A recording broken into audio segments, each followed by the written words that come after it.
இப்போ நம்ம கையில் என்ன இருக்குன்னா 2 சப்போட்டா பழங்க.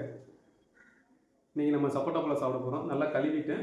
இது வந்து எப்படி பழுக்க வச்சதுன்னா, மரத்துலேருந்து டைரெக்டாக பறித்து அரிசி வாளி இருக்குல்ல, அரிசி வாளியில் 2 நாள் போட்டேன். 3ஆவது நாள் இன்றைக்கி எடுக்கிறேன். நல்லா பழுத்துட்டு, பழுத்ததுக்கப்புறம் நல்லா கழுவிட்டு சாப்பிட்றேன்.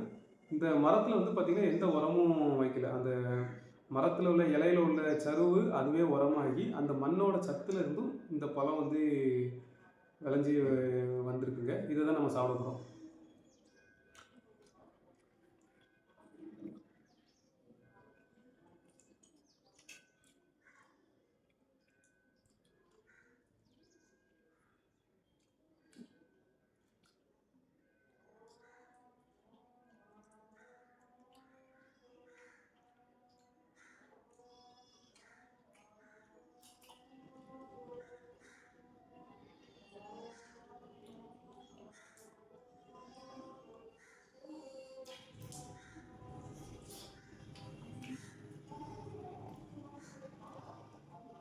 எல்லாரும் சொல்லுவாங்க, சுகர் இருக்கிறவங்க சப்போட்டா பழம் சாப்பிடக்கூடாது, சப்போட்டா பழம் சாப்பிடக்கூடாதுன்ட்டு. ஆனால் அப்படி கிடையாதுங்க.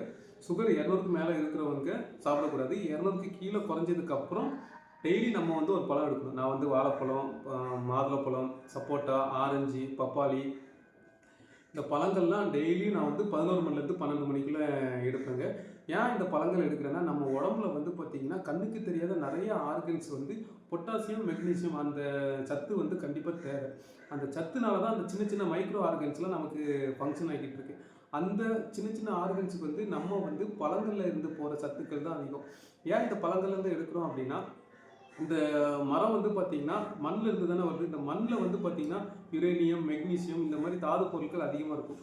அந்த தாது பொருட்கள்லேருந்து இருந்து வளர்கிற மரத்தில் இருந்து வர்ற பழங்கள் வந்து பார்த்திங்கன்னா உங்களுக்கு அதிக நியூட்ரிஷனோடு இருக்கும். ஏன்னா அந்த மண்ணில் வந்து எந்த ஒரு கெமிக்கல்ஸு, எந்த ஒரு உரம், இயற்கையாகவே வளர்கிற மரத்தில் வந்து இந்த மாதிரி பெனிஃபிட்ஸான பழங்கள் வந்து நிறையா இருக்குங்க. நிறைய நியூட்ரிஷன் வந்து இதில் இருக்கும். அதனால தான் நம்ம வந்து எந்த உரமும் போடாமல் இயற்கையான முறையில் வளர்கிற மரத்தில் இருக்கிற பழங்களை வந்து நம்ம அப்படியே கழுவி சாப்பிட்றதுனால உடம்புக்கு அவ்வளோ ஸ்ட்ரென்த்தாக இருக்குது. இதனால் வந்து சுகர் ஸ்பைக் ஆகுமான்னு கேட்டிங்கன்னா, சுகர் 200க்கு மேலே இருக்கிறவங்க அரை பழம் சாப்பிடுங்க. 150 120 இருக்கிறவங்க ஒரு பழம் 2 பழம் தாராளமாக சாப்பிடுங்க டெய்லியும். இப்படி சாப்பிட்றதுனால சுகர் கிரேவிங்ஸும் உங்களுக்கு வராது.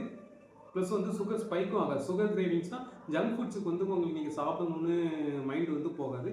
நல்ல பழங்கள் சாப்பிட்டாலே நம்ம உடம்புக்கு தேவையான எனர்ஜி ப்ளஸ் வந்து நியூட்ரிஷன் வந்து நமக்கு கிடச்சிருங்க. ஸோ இதே மாதிரி யூஸ்ஃபுல்லான வீடியோக்கு நான் ஃபாலோ பண்ணிவிடுங்க. உங்களுக்கு டயபெட்டிஸ் பற்றின கன்சல்டன்ட் இல்லாட்டி டயபெட்டிஸ்க்கு டயட் பிளான் எதுவும் வேணால் ஸ்க்ரீனில் என்னோட நம்பர் கொடுக்குறேன், கான்டாக்ட் பண்ணிவிடுங்க. பாய்.